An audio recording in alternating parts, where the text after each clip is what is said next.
बीटीटीएच के एक और न्यू वीडियो में आपका स्वागत है। पिछले एपिसोड में हमने देखा था शोयन को पता चला था कि शोयन की जो बेटी श्यो श्यो है वो ऑलरेडी दाओजोंग लेवल पर है। ऐसा इसलिए है क्योंकि श्यो श्यो के बॉडी के अंदर में लेजेंडरी हेवनली स्वैलोइंग पाइथन है। पर तब जो नानतियानजुन थी वो शोयन के ऊपर अटैक करती है। शोयन इसे जमकर फाइट करता है, उसे ओवर पावर करता है, लेकिन फिर ये शोयन के ऊपर एक बहुत ज्यादा स्पेशल और खतरनाक अटैक कर देती है। ये अटैक शोयन को घेर ली है। अब आगे एपिसोड बिल्कुल इसी सीन से स्टार्ट होती है। नानतियानजुन शोयन को ऐसी हालत में देखकर बहुत ज्यादा खुश थी। कहने लगती है अब तुम इस जगह पर मरोगे। शोयन के करीब में जो तेज डैगर्स थे बढ़ रहे थे। तियानजुन कहती है तुम्हारी सोल को मैं हॉल ऑफ सोल में देखकर ग्रेटेस्ट ऑनर पाऊंगी। शोयन तुम मेरे ग्रेटेस्ट ऑनर का कारण बनोगे, कहते हुए हंस रही थी। पर जैसे ही वो तेज स्पाइक्स शोयन की बॉडी से टकराते हैं, हम देखते हैं शोयन की बॉडी में एक आर्मर एक्टिवेट हो जाता है। ये आर्मर उन स्पाइक्स को एकदम आराम से तोड़ने लगता है। थोड़ी ही देर में हम देखते हैं सारी स्पाइक्स शोयन की बॉडी से टकराते हैं और वैसे ही वो डिस्ट्रॉय हो जाते हैं। शोयन का ड्रैगन एम्परर आर्मर शोयन को प्रोटेक्ट कर लिया था। नानतियानजुन जो इस अटैक को लॉन्च करने के लिए बहुत ज्यादा पावर इस्तेमाल करी थी, इसकी वजह से उसे बहुत बड़ा बैकलैश झेलना पड़ता है। शोयन उस अटैक को डिस्ट्रॉय करने के बाद बड़े ही प्राउडली कहता है तुम्हारी ये चाल तो फेल हो गई, क्या तुम्हारे पास और कोई ट्रिक है तो दिखाओ, मैं देखना चाहता हूँ। नानतियानजुन जो कि इंजर्ड थी देखकर कहने लगती है ये पावर, ये तो एंशिएंट वर्ल्ड ड्रैगन ट्राइब की पावर है। ये शोयन दाओजों के 8 स्टार के पीक पर पहुंच चुका है। मैं इस जगह पर ज्यादा देर तक नहीं रह सकती हूँ, मुझे यहाँ से भागना होगा वरना ये मुझे मार देगा। नानतियानजुन अगले ही पल पूरी जान लगाकर वहाँ से भागती है। पर शोयन ये चीज देखकर कहता है तो यहाँ पर तुम आई हो तो बिना अपना काम खत्म किए तुम कैसे जा सकती हो? मैं ये मेक श्योर करूंगा कि मैं तुम्हें इसी जगह पर रख लूं। कहते हुए शोयन अगले ही second Tian class Dao skill summon करता है। दाओशेंग का ये special attack great heaven creation palm अगले ही पल एक्टिवेट होते हुए एक बड़ा सा ब्लैक होल क्रिएट कर देता है। ब्लैक होल नानतियानजुन के बिल्कुल बगल में खुला था।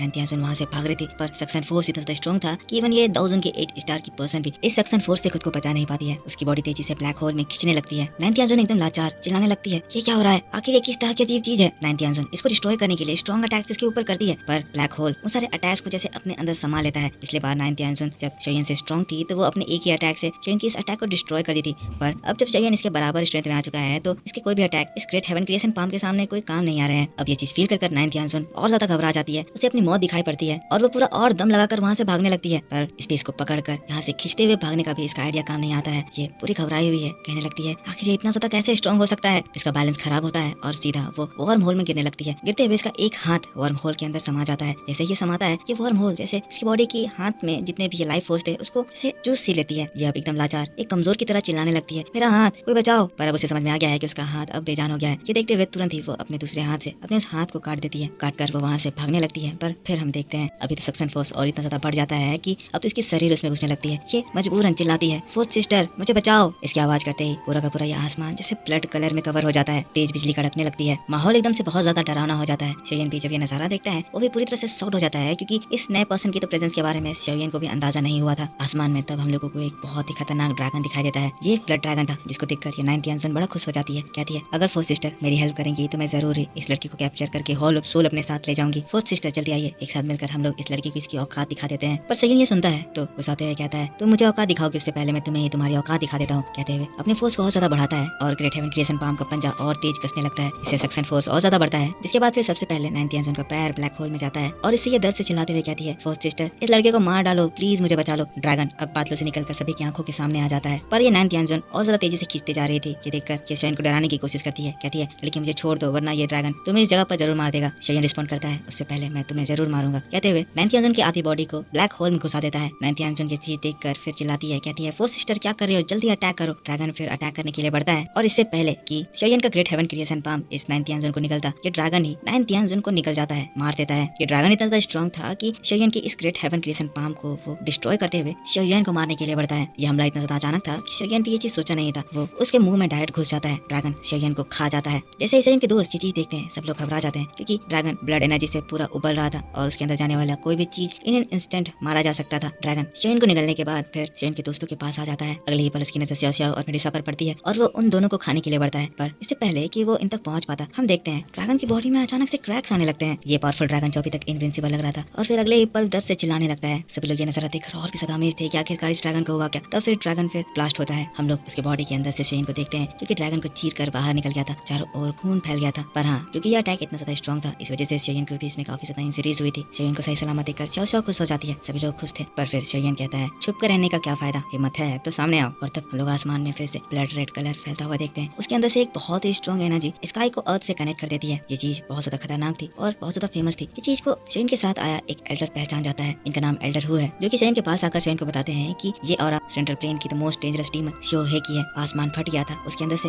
ब्लड फॉग बाहर निकल रहा था। एल्डर शोयन को बता रहे थे ये जो श्यो है ये सेंट्रल प्लेन में बहुत ज्यादा फेमस थी जब ये 9 स्टार 1000 के पीक पर पहुंच गई थी। पर बाद में वो मिस्टीरियसली गायब हो गई। देखकर लगता है जैसे ये hall hall of soul join कर ली है। अब एल्डर हो की इन बातों को उतनी दूर से वो फोर्थ तियानजुन सुन ली थी। कहने लगती है शिव है, ये तो मेरा बहुत पुराना नाम है, अब तो मुझे हॉल ऑफ सोल का फोर्थ तियानजुन कहकर बुला सकते हो। शिव है की ब्लड एनर्जी इस पूरी जगह में एक बहुत ही ज्यादा डेंजरस फीलिंग क्रिएट करती थी। एल्डर हो को बताते हैं उतने समय पहले वो 1009 स्टार के पीक पर पहुंच गई थी। मुझे लगता है इस वक्त वो जरूरी बानसेंग लेवल पहुंचने के लिए अपने इनर डॉगी को कंडेंस कर रही होगी। अगर वो अपने डॉगी कंडेंसेशन को 6 स्टेज तक पहुंचा देती है तो फिर वो बानसेंग लेवल पर पहुंच जाएगी और 9 ट्रांसफॉर्मेशन पहुंचने तक दाओशेंग लेवल पर एंटर कर जाएगी। शेन भी ये जानकर शौक था, उसे भी एक नई चीज पता चलती है और वो समझ आता है कि अगर ये बानसेंग या दाओशेंग में से किसी भी लेवल पर पहुंच गई तो शियोयन को फिर मरने से कोई भी नहीं बचा पाएगा। फोर्थ तियानजुन इन लोगों की बात को सुनकर और खुश हो गई थी। कहने लगती है वो बेवकूफ 9 तियानजुन हॉल ऑफ सोल के लिए अपनी लाइफ तक सेक्रीफाइस कर दी, पर मेरे हिसाब से तो जिसके लिए अपनी लाइफ सेक्रीफाइस करी जा सकती है वो सिर्फ और सिर्फ वो लेजेंडरी ब्यूटीफुल ब्लड है। अगले ही पल हम लोग प्रोफाउंड लाइनसेट के एक्सपर्ट को देखते हैं जो कि इस फोर्थ तियानजुन को देखकर एक्साइटेड होकर इसके पास आ जाते हैं। खुश होते हुए कहते हैं फोर्थ तियानजुन आप हमारी मदद के लिए आ गए हैं, आपके आने पर हमारा ये जो प्रोफाउंड लाइनसेट है वो डेफिनेटली इस यान अलायंस को डिस्ट्रॉय कर देगा। पर इसकी बात को सुनकर ये फोर्थ तियानजुन कहती है तुम सब बिना काम के कचड़े के ढेर हो। कहते हुए अपना टेक्निक लॉन्च करती है ब्लड ट्रांसफॉर्मेशन ग्रेट लो। अगले ही पल एक ब्लड का ब्लास्ट होता है जो कि